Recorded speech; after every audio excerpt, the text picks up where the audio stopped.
Madame Untermaier, pour le groupe socialiste. Qu'est-ce qu'il a comme objectif, le projet de loi? Enfin, les dispositions, hein, franchement.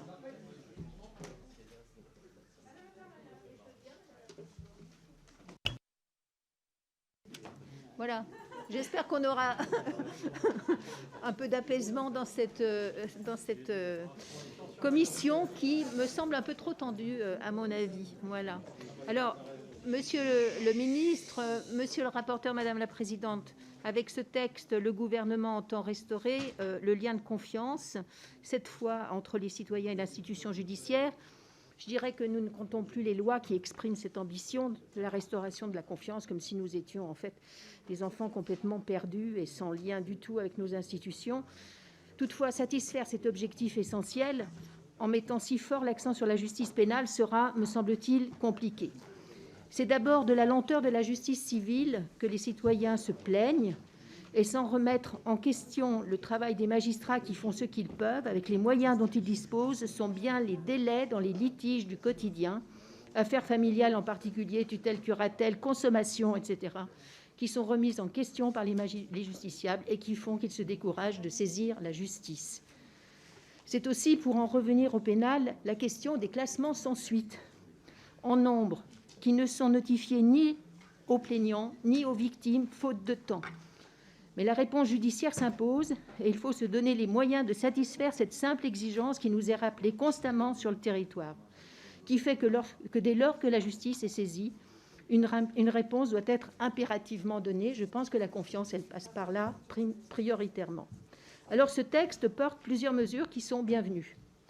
Issu des travaux de la commission d'enquête sur l'indépendance de la justice, présidée par notre collègue Bernalicis, la limitation de la durée de l'enquête préliminaire est pour nous une bonne mesure, une mesure courageuse.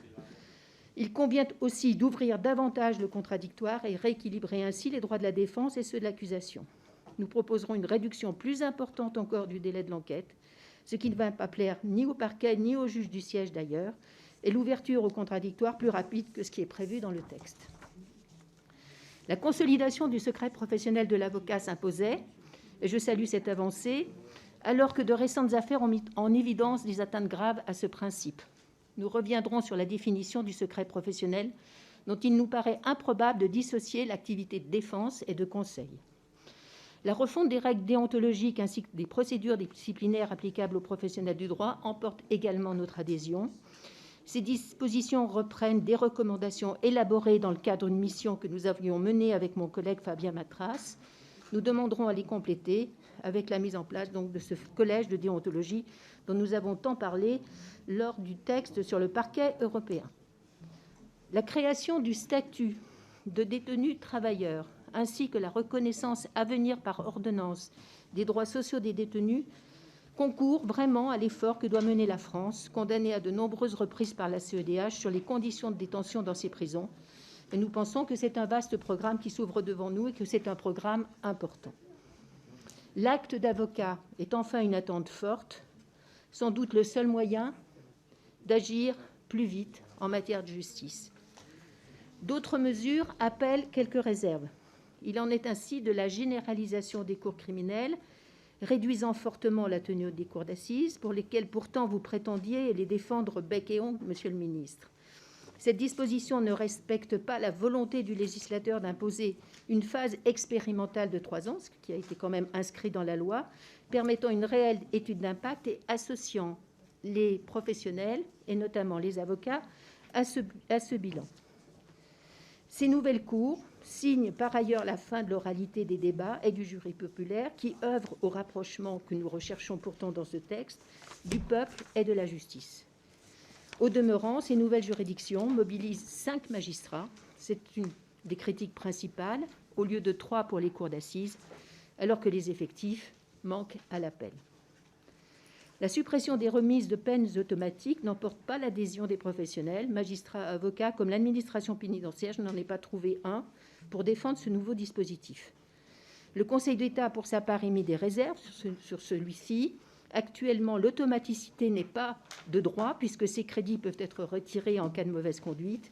Et il me semble faux et dangereux de laisser croire aux citoyens que ce dispositif est ainsi qu'il permettrait à n'importe quel détenu, quel que soit son comportement, de bénéficier de réduction de peine.